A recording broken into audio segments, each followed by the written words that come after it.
This book, Testimony, The Transformative Power of Unitarian Universalism, edited by the Reverend Meg Riley, includes an essay by Megan Dowdell, and she writes, "When I was 11 years old, I entered a New England Unitarian Universalist church for the first time, on my own. I was invited to sing in the youth choir that traveled among several churches downtown. After one session in the religious education program, I wanted to return every week. Arriving without my parents, I quickly became an adopted child of the church. A family would bring me along to the church retreat and make sure I had a ride to come serve food at the silent auction or volunteer in the child care program. Looking back, I wonder what the members must have thought about this young girl who was always the first to arrive and the last to leave. Of course, what they didn't know then was that my home was not a safe place. I suffered consistent abuse by my father and experienced prolonged periods of silence and neglect. Some might call this hell. The weekends when school was not in session were the most dangerous times in the week. If there was a task at church I was allowed to do, I would volunteer to be there. If there was any community event or speaker, I would beg to go. My church family truly meant safety and survival at the most vulnerable times. I do not believe it is an exaggeration to say that I would not have made it through high school without Unitarian Universalism. I am grateful to have stepped into a tradition that rejects the idea of original sin, where we believe that every child is beautiful and every person is worthy of love and nurturing. I was saved by community. I was saved by love. I was saved by faith."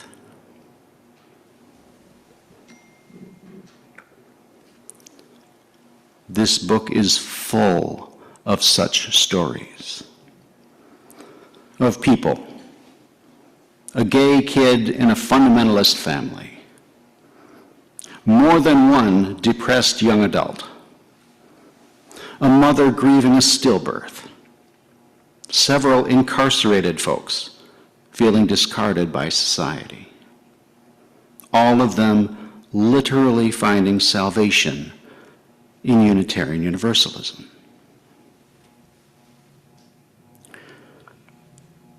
In today's political climate, unsettled economy, and uncertainty of social safety nets, our fellowship now regularly receives a handful of visitors every Sunday. Welcome again to our visitors. Somewhere, somehow, they learn something about Unitarian Universalism and make their way to us. By our mere existence as a congregation, by our presence as loving, compassionate, justice-seeking people, we offer them support, solace, and even salvation from suffering. You might correct me after the service if I'm wrong. I have faith that folks at the Unitarian Universalist Association, the denominational office based in Boston, I have faith that they have a much broader and farther view than we do in one congregation. They check in with the 1,000 or so congregations across the country. They see the research and the trends and the headlines about religious life today. And they are telling us that the way we've always done things is unsustainable in these times. The Reverend Ashley Horan lays out the situation pretty clearly. The world has changed in just the last few years, and Unitarian Universalism needs to evolve to meet the needs of this changing world, to sunset what's no longer serving us, to deepen into what is working well, and to innovate new solutions with courage and creativity.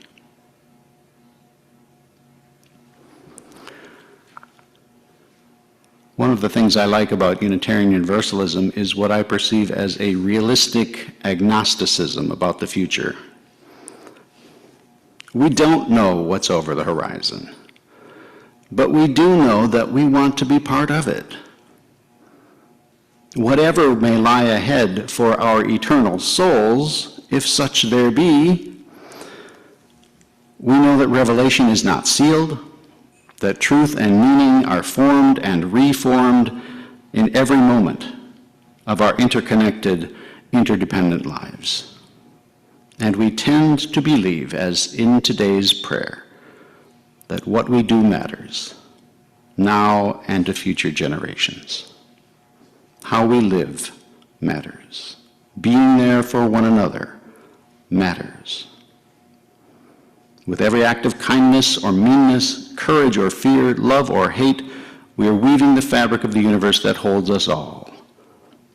None of us is perfect, but together we inspire one another to try again. And we have felt the stirrings of love and grace in our hearts and hands, and we crave more of that for everyone. We owe it to ourselves, our children, and the world to do what it takes to be there in years to come, especially when times are hard. In times of conflict, uncertainty, or injustice, Unitarian Universalism asks us to adapt, innovate, and continue sharing our life-saving message of love, compassion, and community. All the sources and principles and values that we have come to love and revere. How many of you have heard of the UUA's Meet the Moment campaign? Crickets. One person in the back. Reverend Horan described this as a time of discernment and outlined the UUA's new nationwide strategy in this way. Meet the Moment is a framework to help us do this together, to bring the right people into the right conversations at the right time, to make sense of what we're witnessing, to identify urgent challenges and opportunities, and to figure out how we will show up, grounded in our values, with the skills and partnerships we need to be impactful in shaping change. The Meet the Moment website, which will appear on your screen,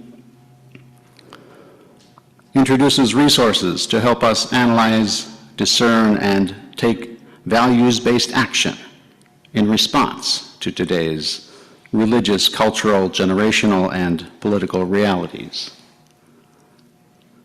It's not a hard one to remember, but write it down if you need to.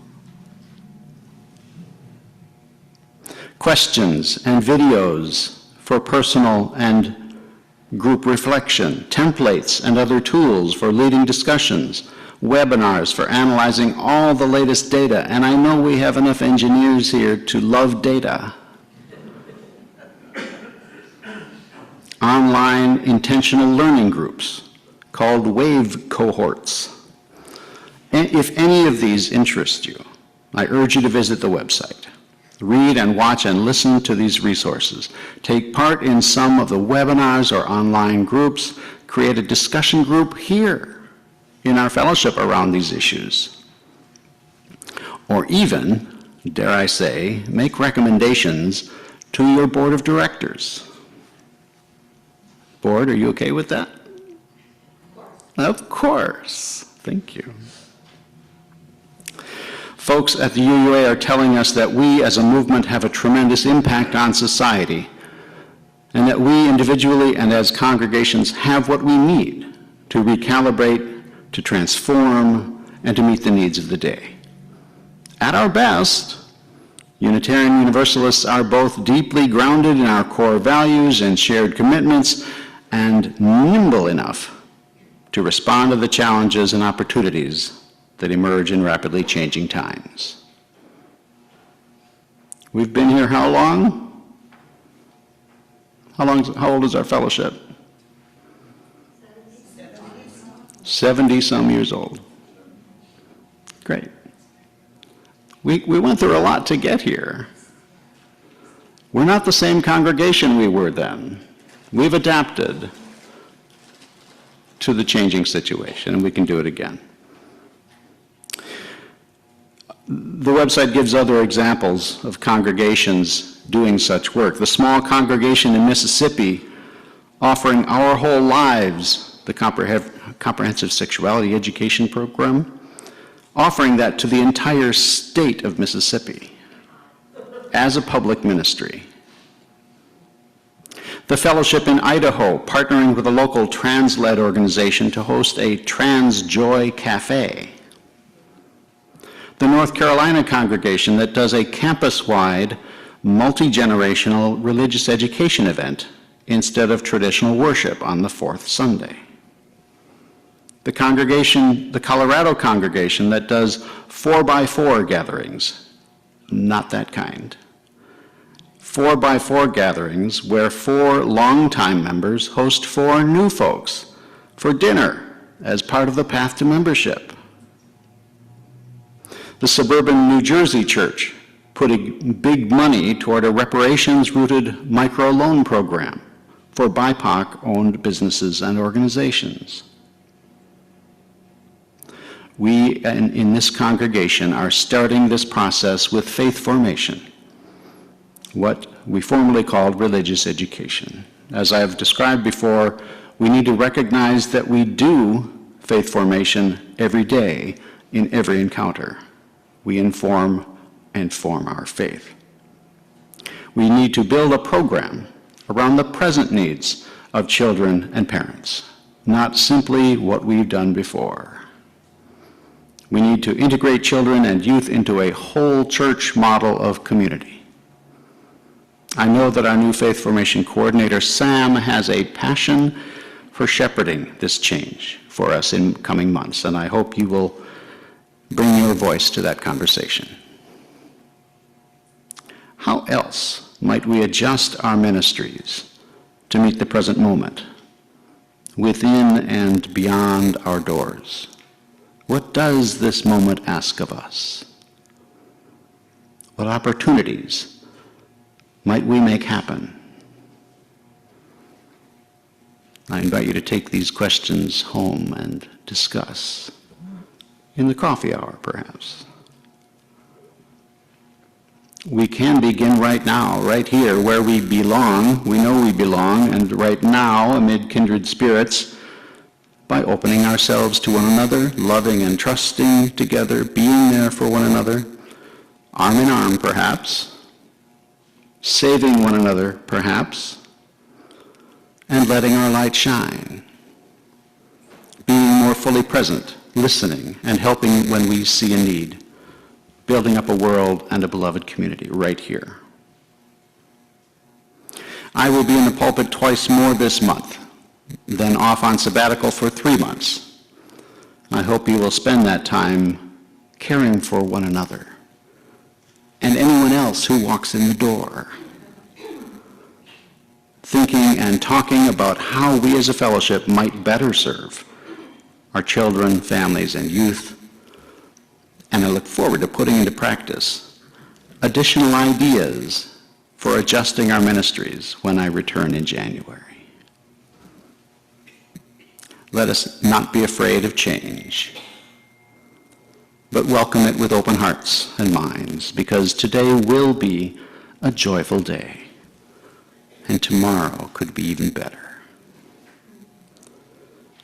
We just don't know who might walk through our doors.